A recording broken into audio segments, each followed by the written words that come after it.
उत्तर प्रदेश की योगी आदित्यनाथ सरकार ने कार्यस्थल पर महिलाओं के उत्पीड़न के खिलाफ सख्त रुख अपनाते हुए कई ठोस कदम उठाए हैं। केंद्र सरकार के दिशा निर्देशों के साथ कदम से कदम मिलाकर राज्य सरकार ने शी बॉक्स पोर्टल के जरिए शिकायत निवारण प्रणाली को और मजबूत बनाया है। इस पोर्टल का उद्देश्य प्रदेश की हर कामकाजी महिला को सुरक्षित और इसके साथ ही गरिमामय और सम्मानजनक माहौल प्रदान करना है, ताकि वे बिना किसी भय के साथ अपने कार्यस्थल पर अपना योगदान दे सके। मुख्यमंत्री योगी आदित्यनाथ के स्पष्ट निर्देशों के तहत अब सरकारी और निजी संस्थानों में आंतरिक समिति इंटरनल कमिटी आईसी का गठन अब अनिवार्य कर दिया गया है और इसके अनुसार अब जो निर्देश दिए गए हैं उनका पालन करना पड़ेगा। इस आदेश के अनुपालन में अब तक प्रदेश के 84 विभागों ने अपनी समितियों का गठन कर उनकी जानकारी शी पोर्टल पर अपलोड कर दी है। सरकार ने ये भी सुनिश्चित किया है कि राज्य के सभी 75 जिलों में ये व्यवस्था प्रभावी रूप से लागू हो। आदेश के अनुसार जहां भी किसी संस्था में 10 या उससे अधिक कर्मचारी कार्यरत हैं, वहां आंतरिक समिति का गठन अनिवार्य होगा।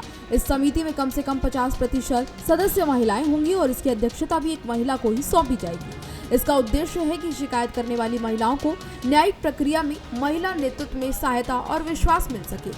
ये सुविधा न केवल शहरी इलाकों में बल्कि छोटे शहरों और ग्रामीण क्षेत्रों में कामकाजी महिलाओं के लिए भी उपलब्ध है। सरकार का लक्ष्य है कि असंगठित क्षेत्रों की महिलाएं भी अपनी समस्याओं के समाधान के लिए इस प्लेटफॉर्म का लाभ उठा सके। इसके लिए जिला स्तर पर निगरानी की जिम्मेदारी जिला प्रोविजन अधिकारी को सौंपी गई है। वहीं असंगठित क्षेत्रों में जागरूकता फैलाने के लिए महिलाओं की आवश्यकता और उनकी सहायता के लिए गैर सरकारी संगठनों जैसे कि एनजीओ की मदद ली जा रही है। बता दें कि महिला कल्याण विभाग ने सभी संस्थाओं को निर्देश दिया है कि वे समयबद्ध ढंग से अपनी आंतरिक समितियों का गठन करें, शिकायतें दर्ज करें और उनका निपटारा सुनिश्चित करें।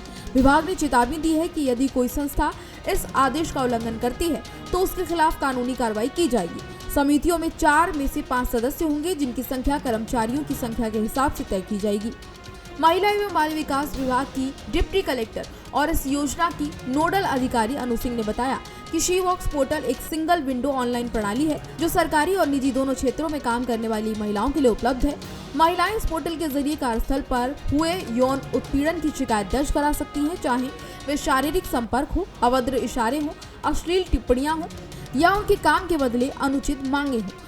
इसके साथ ही उन्होंने आगे बताया कि शिकायत के दर्ज होने के बाद ही ये सीधे संबंधित आंतरिक समिति या स्थानीय समिति के पास पहुंच जाती है, जिससे 90 दिनों के अंदर इसमें निपटारा कराना अनिवार्य होगा।